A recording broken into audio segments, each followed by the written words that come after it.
Election والے دن vote cast ہونے سے لے کر ایک گورنمنٹ بننے تک کا پورا پروسیس کیا ہے۔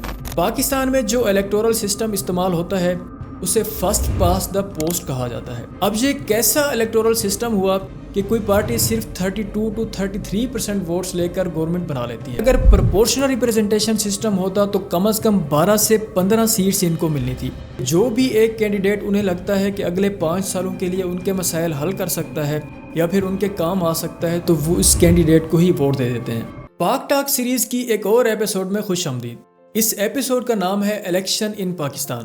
8 فروری کو ہونے والا مشن عام انتخابات۔ Now the dates for Pakistan general elections have been announced. 2013 کے جنرل الیکشن میں پی ایم ایل این کو 33% ووٹس ملے تھے، یعنی کہ 67% votes P M L N کے اگینسٹ کاسٹ ہوئے تھے۔ اس کے باوجود بھی P M L N government بنانے میں کامیاب ہو گئی تھی۔ اسی طرح 2018 کے جنرل الیکشن میں پی ٹی آئی نے بھی صرف 32% ووٹس لے کر گورنمنٹ بنائی تھی۔ اب یہ کیسا الیکٹورل سسٹم ہوا کہ کوئی پارٹی صرف 32 to 33% ووٹس لے کر گورنمنٹ بنا لیتی ہے، جبکہ 67 to 68% ووٹرز نہیں چاہتے کہ یہ پارٹی گورنمنٹ بنائے۔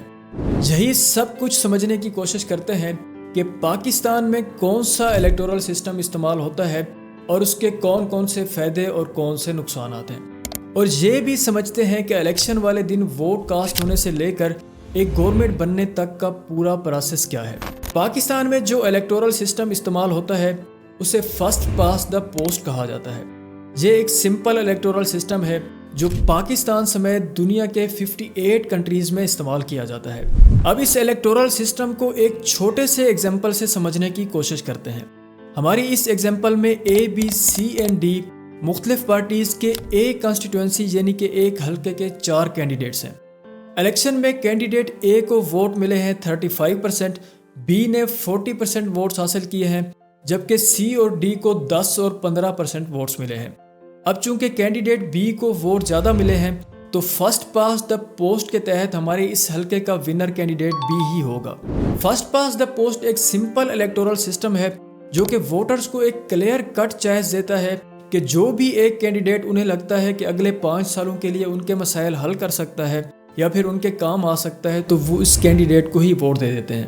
لیکن اس first past the post electoral system کے کچھ ڈس ایڈوانٹیجز بھی ہیں، جیسا کہ ہماری اس ایگزامپل میں کینڈیڈیٹ بی صرف 40% ووٹس لے کر ونر ہے، حالانکہ 60% لوگ نہیں چاہتے کہ کینڈیڈیٹ بی الیکشن جیتے، لیکن اس کے باوجود بھی first past the post system کے تحت وہ ونر ہے اور اگلے 5 سال کے لیے اس کانسٹیٹوئنسی کے جتنے بھی ڈیولپمنٹ فنڈز ہوں گے وہ اس کینڈیڈیٹ کو ہی ملیں گے۔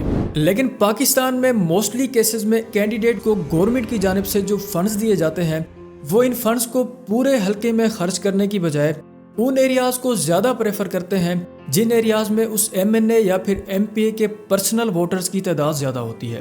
مثال کے طور پر گلی پکی کرنے، روڈز بنانے یا پھر سکول وغیرہ بنانے کا کوئی فنڈ ملا ہے تو کینڈیڈیٹس کی فرسٹ پریفرنس وہی ایریاز ہوتے ہیں جہاں سے انہوں نے ووٹس زیادہ لیے ہوتے ہیں۔ لیکن اب آپ کہیں گے کہ کسی حلقے میں ایک کینڈیڈیٹ کو سب سے زیادہ ووٹ ملے ہیں تو وہی ایک ہی ونر ہوگا اور اسی کو ہی ڈیولپمنٹ فنڈز دیے جائیں گے۔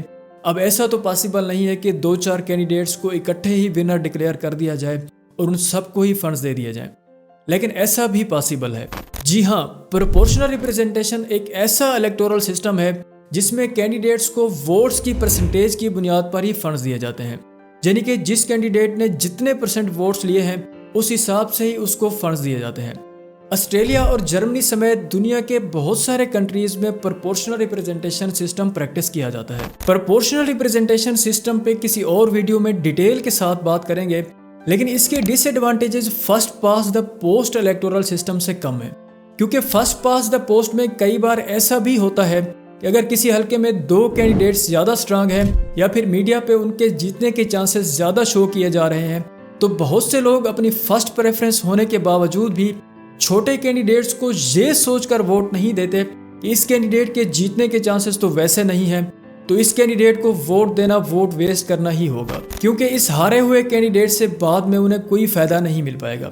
تو یوں بہت سے لوگ اپنی فرسٹ پریفرنس چھوڑ کر سٹرانگ کینڈیڈیٹس ہی چوز کرتے ہیں۔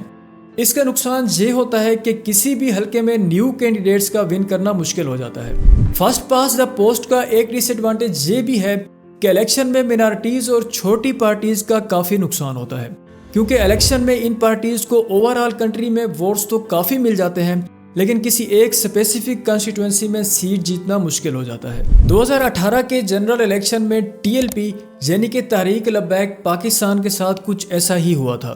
2018 کے الیکشن میں ٹی ایل پی نے 22,34,316 ووٹس لیے، یہ ٹوٹل ووٹس کا 4.2% بنتے ہیں، لیکن 22 لاکھ ووٹس لینے کے باوجود بھی ٹی ایل پی پورے کنٹری میں کوئی ایک سیٹ بھی نہیں جیت پائی تھی۔ لیکن جہاں پہ اگر پرپورشنل ریپریزنٹیشن سسٹم ہوتا تو کم از کم 12 سے 15 سیٹس ان کو ملنی تھی۔ اب آپ کو first past the post electoral system کی تھوڑی بہت سمجھ تو آ چکی ہوگی۔ اب ذرا پاکستانی پارلیمنٹ کے سٹرکچر کو سمجھنے کی کوشش کرتے ہیں۔ پارلیمنٹ آف پاکستان 2 ہاؤسز پر مشتمل ہے، اپر ہاؤس یعنی کہ سینٹ اور لوور ہاؤس یعنی کہ نیشنل اسمبلی۔ نیشنل اسمبلی کے ممبرز یعنی کہ ایم این ایز کی تعداد 342 ہوتی ہے اور ان میں 60 سیٹیں ویمن کے لیے اور 10 سیٹیں نان مسلمز کے لیے ریزرو ہوتی ہیں۔ اسی طرح سینٹ ممبرز یعنی کہ سینیٹرز کی تعداد 104 ہوتی ہے، ان میں سے 23 ممبرز ہر ایک پروونس سے، 4 اسلام آباد سے اور 8 ممبر فاٹا سے ہوتے ہیں۔ یہ تو ہو گئی پارلیمنٹ کی بات۔ اسی طرح پروونشل اسمبلیز کے ممبر یعنی کہ ایم پی ایز کی تعداد پنجاب میں 371، سندھ اسمبلی میں 168، کے پی کے میں 145 اور بلوچستان اسمبلی کے ایم پی ایز کی تعداد 65 ہوتی ہے۔ 2024 کے الیکشن کے لیے پاکستان میں رجسٹرڈ ووٹرز کی تعداد 12 کروڑ 70 لاکھ ہے۔ ان 12 کروڑ 70 لاکھ میں سے 2 کروڑ 10 لاکھ ووٹرز ایسے ہیں جو نئے رجسٹرڈ ہوئے ہیں، یعنی کہ یہ پہلی بار اپنا ووٹ کاسٹ کریں گے۔ الیکشن کمیشن آف پاکستان نے حلقہ بندی کچھ اس طرح سے کی ہے کہ نیشنل اسمبلی کے ہر حلقہ میں ووٹرز کی تعداد لگ بھگ 9 لاکھ کے قریب ہے۔